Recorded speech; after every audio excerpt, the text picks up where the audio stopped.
kita bisa cerdas, bisa hebat, bisa maju, bisa berperadaban, itu ketika kita mampu menyatukan otak-otak kita. Otak kita itu cuman sekedar otak biologis yang gak jauh IQ-nya dengan simpanse. Kita tuh bodoh semuanya.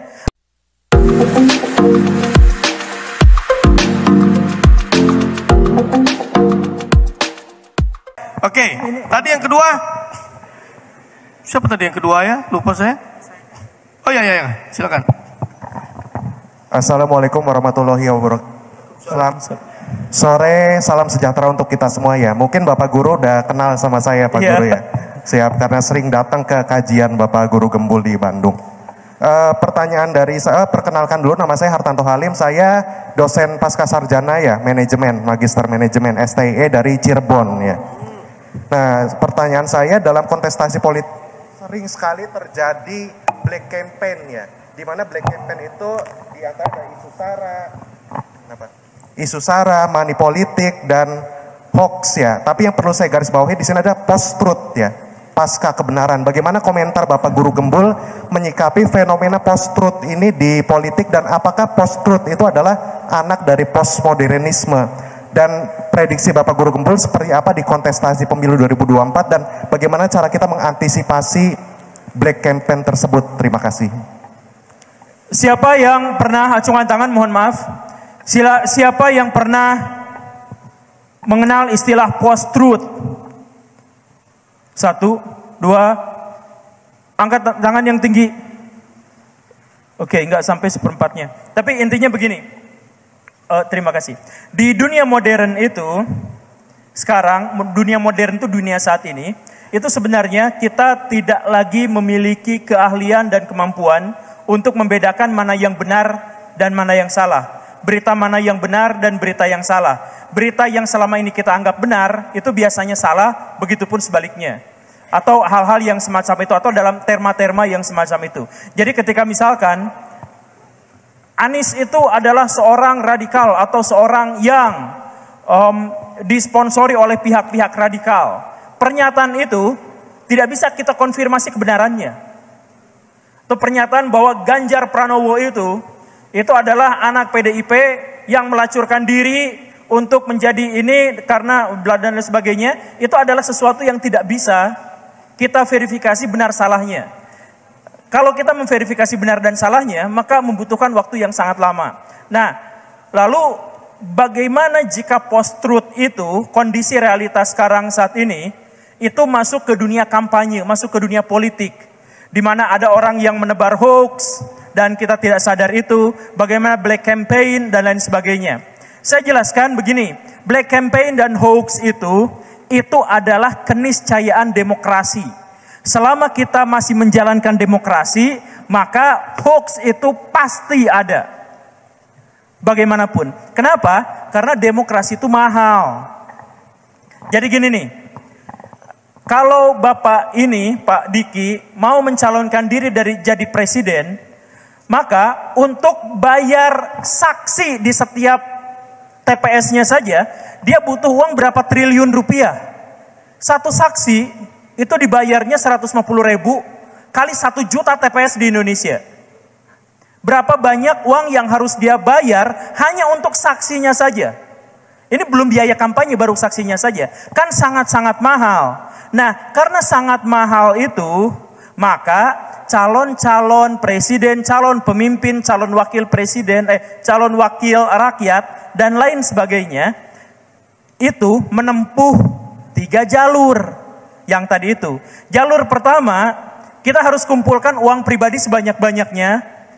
Jalur kedua, kita harus rangkul sponsorship sebesar-besarnya, sebanyak-banyaknya. Karena untuk mencalonkan satu orang, mustahil hanya dirinya sendiri yang maju, mustahil. Tapi pasti banyak backingnya.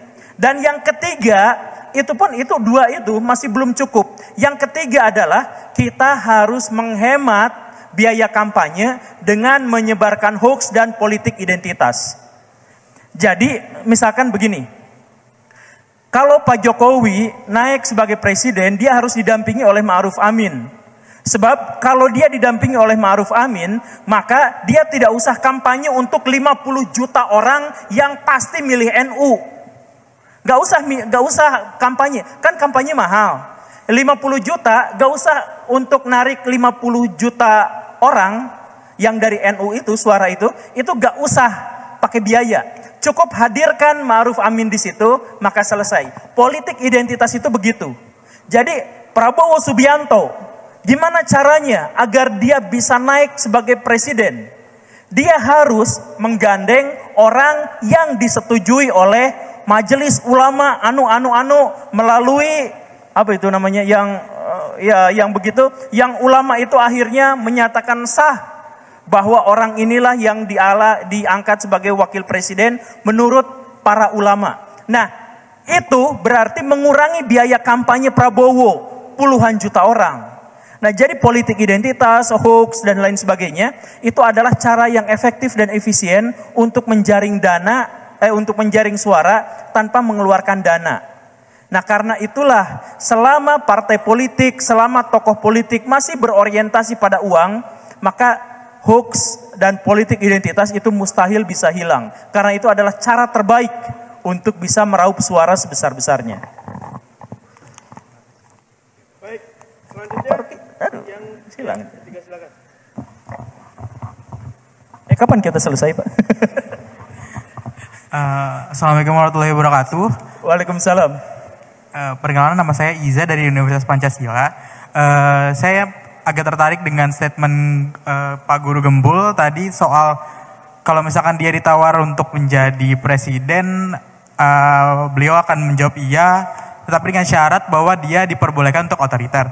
Nah, saya mau mengkawinkan konsep tersebut dengan informasi yang saya dapatkan dari YouTube Pak Guru juga, bahwa intinya adalah sistem yang ada di Indonesia ini seketat apapun, sebaik apapun sistemnya, kalau misalkan orang-orangnya itu less moral atau moralnya itu kurang, maka sistem sebaik apapun juga akan dijebol juga. Misalkan kita kenal di pemerintahan mungkin memberlakukan transparansi anggaran sekian berbagai macam lah caranya untuk agar anggaran tersebut bisa dipertanggungjawabkan.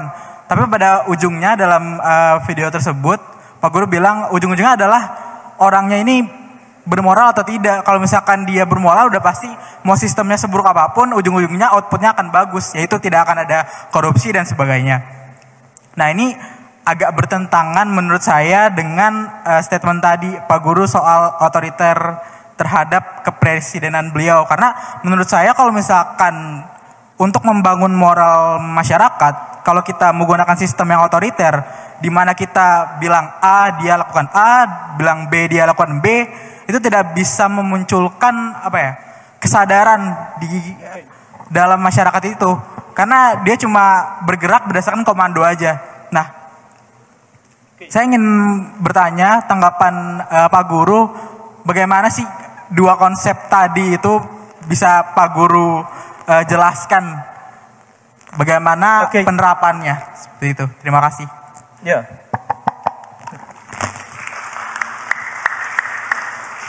Pak Rocky hilang, ini hilang, Pak Diki. Jadi saya ngomong di sini sendirian. Ada yang nanya pengen nimpuk saya. Oke, jadi pertanyaannya itu adalah kalau saya diizinkan sebagai pemimpin, maka saya mengajukan syarat agar saya harus berlaku secara otoriter. Padahal kalau berlaku secara otoriter, maka itu bertentangan dengan jadi tidak menghasilkan masyarakat yang tidak bermoral, begitulah ya. Iya, kesadarannya. Jadi gini nih, baraya semua, orang-orang yang ada di sini, nah mumpung gak ada orang jadi saya berdiri aja. Orang-orang yang ada di sini itu gak ada satupun yang pinter, kecuali ada orang lain.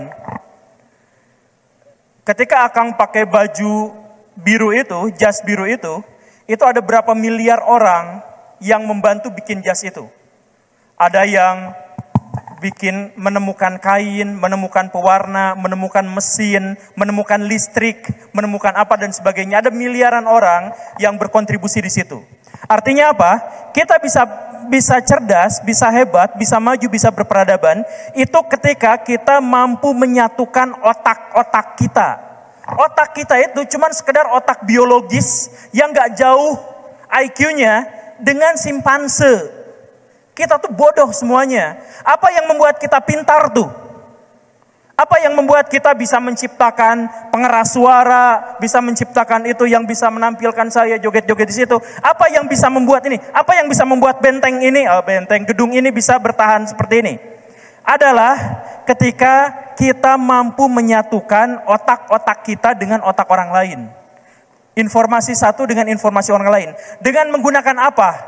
Bahasa. Bahasa itulah yang pada akhirnya menghasilkan kesepakatan. Sehingga menghasilkan peradaban. Ingat, kesepakatan hingga menghasilkan. Kalau kita berpikir sendiri-sendiri, kita cuma binatang. Kalau kita berpikir bersama-sama, kita menjadi manusia. Untuk bisa berpikir bersama-sama harus memunculkan apa? Kesepakatan atas apa yang dipikirkan. Nah, kesepakatan atas apa yang dipikirkan untuk bangsa-bangsa yang masih belum beradab adalah dengan otoritarian. Karena dipaksa orang lain itu untuk kompak idenya. Kata Xi Jinping, misalkan, mari kita lawan COVID dengan cara isolasi, misalkan. Terus ada orang yang, saya nggak kuat isolasi, saya keluar sama Xi Jinping tembak di situ, misalkan. Terjadilah kekompakan bersama di situ. Walaupun itu tidak manusiawi, tapi terjadi kekompakan. Akibatnya apa? Akibatnya Cina yang paling awal dan Cina yang paling awal pula yang lepas dari COVID sehingga dia ngata-ngatain dunia, dia langsung gebrak ekonomi dunia karena yang lain masih diisolasi, dianya sudah lepas dari COVID itu karena isolasi itu. Isolasi yang sangat tidak manusiawi. Artinya dalam konteks itu, negara yang belum mencapai puncak peradaban itu bisa mencapai kekompakan otaknya agar menciptakan peradaban besar ketika mereka dipaksa untuk kompak. Dari situlah peradaban besar itu bermula. Jadi Amerika Serikat bisa kompak. Dari mana Amerika Serikat bisa kompak? Setelah mereka berdemokrasi.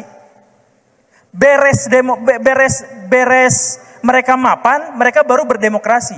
Ingat, sebelum Amerika Serikat memutuskan untuk jadi kompak, mereka apa? Otoriter. Siapa presiden Amerika salah satu yang paling legendaris? Lincoln. Dan bagaimana cara demokratisnya dia. Bagaimana cara demokratisnya dia sampai Amerika Serikat bisa maju. Perang yang menyebabkan perang sipil terbesar sepanjang sejarah. Perang Amerika, perang sipil. Artinya apa? Artinya gak apa-apa perang, yang paling penting kompakin aja dulu. Bahkan ketika kekompakan itu pun harus dibayar dengan perang yang sangat besar, yang penting kompak. Itu kan pada waktu itu ada perdebatan hebat kan di Amerika Serikat. Budak, non-budak, industri atau perkebunan, kebebasan atau ada batasan dan sebagainya gitu kan. Nah, sama Lincoln dibatasi, perdebatan itu diselesaikan. Dengan cara apa? Dikompakinnya adalah dengan perang. Setelah itu barulah mereka bisa berdemokrasi. Jadi otoritarian dulu di awal. Seluruh dunia tanpa kecuali. Seluruh dunia bisa menghasilkan sebuah peradaban adalah ketika mereka berhasil mengkompakkan dulu manusianya dengan cara apapun. Dengan cara apapun. Sekian ya.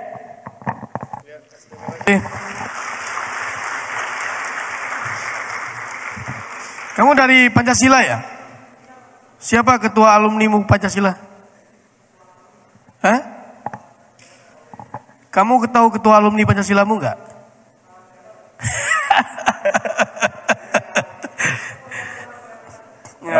Saya ketua alumni Pancasilamu. Tapi sekarang sudah diganti dengan Bang Dasko. Bang Dasko wakil ketua DPR RI kita itu ketua alumni Pancasila yang sekarang. Ya, menggantikan saya. Oke. Adik-adik mahasiswa, senang sekali Anda masih bertahan di sini. Dan apa yang disampaikan oleh Guru Gembul sangat inspiratif dan edukatif menurut saya. begitu juga apa yang disampaikan oleh Bang Rocky tadi. Tapi tetap kita pasti bingung. Lalu apa yang harus kita lakukan di dalam menjelang pemilu 2024? Apa yang disampaikan Guru Gembul adalah jawaban yang sebetulnya menjadi confusing saya juga, kebingungan saya juga. Kita lebih baik sekarang lakukan saja pemilihan dengan benar, artinya benar caranya, kemudian benar juga yang kita pilih secara hati nurani. Kita tahu ini bakal menang atau bakal kalah bukan urusan kita, tapi yang jelas kita lakukan sesuai dengan hati nurani yang benar. Ada pimpinan politik yang mengendorse itu seakan-akan etika politiknya tidak benar. Ya kalau Anda tahu bahwa itu etika politik tidak benar, ya jangan follow aja endorse-nya dia. Tinggal begitu saja, ya. Saya tidak kampanye siapapun, tapi poinnya adalah mari kita perbaiki etika berpolitik, etika bermasyarakat, kemudian kita aplikatifkan itu ketika lakukan pemilihan. Hal yang kedua yang luar biasa saya dapat dari Guru Gembul hari ini adalah mahasiswa bingung, demonstrasi kayaknya sudah begitu ketat, represif yang dijaga oleh pemerintah dan lain-lain, oleh rezim dan lain-lain. Menulis, melakukan demonstratif secara intelektual, itu benar. Itu yang saya tidak lihat. Kalau kita tidak bisa lagi demonstratif seperti teman-teman di tahun 98, berani turun ke lapangan, kemudian berdemonstrasi, berhadapan dengan tentara, sekarang mungkin bukan zamannya. Tapi sekarang adalah zamannya kita melakukan demonstrasi secara intelektual. Ya, membuat tulisan, membuat opini yang berhubungan dengan etika politik, yang berhubungan dengan etika environment dan lain-lain. Jadi saatnya sekarang mahasiswa Intel masih juga ada di sini ya. Jadi justru sekarang saatnya reformasi dan revolusi dimulai dari diri kita. Sebelum kita mereformasi atau merevolusi negara, mulailah kita mereformasi dan merevolusi dari diri kita sendiri, para mahasiswa, untuk merubah bentuk demonstrasi itu dalam bentuk demonstratif yang intelektual. Itu kunci yang saya dapatkan luar biasa hari ini dari Guru Gembul. Mari kita tepuk tangan semua untuk Guru Gembul. Oke. Mari kita sambut pemilu 2024 dengan riang gembira, dengan keyakinan bahwa kita para pemuda mahasiswa dapat memberikan pilihan untuk merubah negara ini di tahun 2024 dan seterusnya. Untuk itu ada lagu pemilu yang lama yang sangat bagus yang mungkin masih bisa kita nyanyikan untuk menunjukkan keriang gembiraan kita menyambut pemilu 2024. Bahwa ini adalah pesta demokrasi yang tidak boleh ditunda. Jadi tidak ada alasan pemerintah untuk menunda pemilu, karena ini adalah pesta demokrasi kebahagiaan rakyat yang tidak boleh ditunda. Oke, siapa? Ada yang silakan ke depan. Bersama-sama dengan yang lain kan? Sama-sama. Ada teksnya.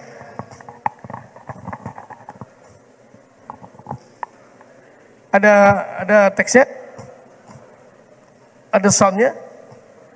Ada. Teksnya masa nggak ada?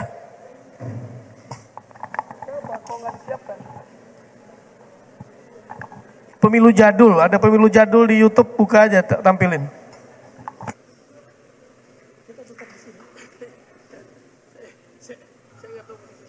Posisinya di mana? Mereka di sini ya? Ayo di sini aja. Silakan di sini. Hah? Oh. Kalau saya di mana? Cek.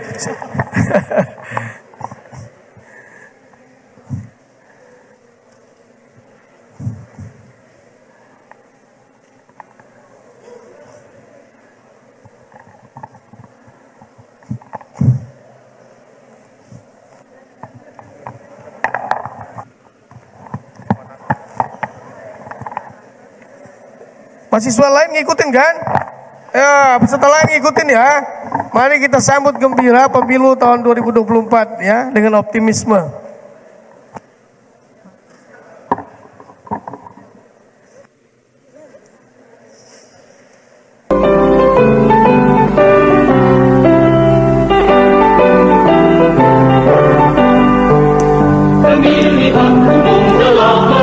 kita, seluruh rakyat menyambut gembira. Demokrasi Pancasila, nikmat Indonesia merdeka. Pilihlah pemilu yang dapat dipercaya, dengan banyak yang setia. Di bawah Undang-Undang Dasar 45, kita menuju ke pemilihan umum.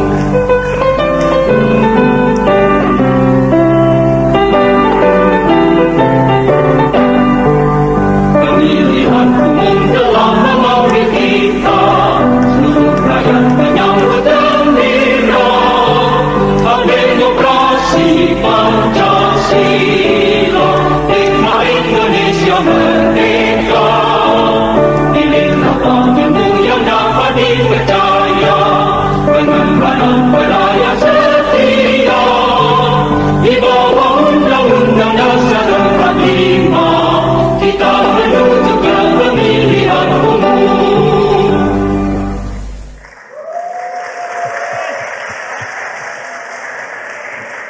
Oke, ya. Dengan berakhirnya lagu pemilihan umum tadi, maka berakhirlah acara diskusi akal sehat kita hari ini. Saya mengucapkan terima kasih atas partisipasi mahasiswa semua. Kang Guru, saya mengucapkan terima kasih atas kesempatan bisa hadir pada hari ini. Akhir kata saya ucapkan terima kasih. Assalamualaikum warahmatullahi wabarakatuh.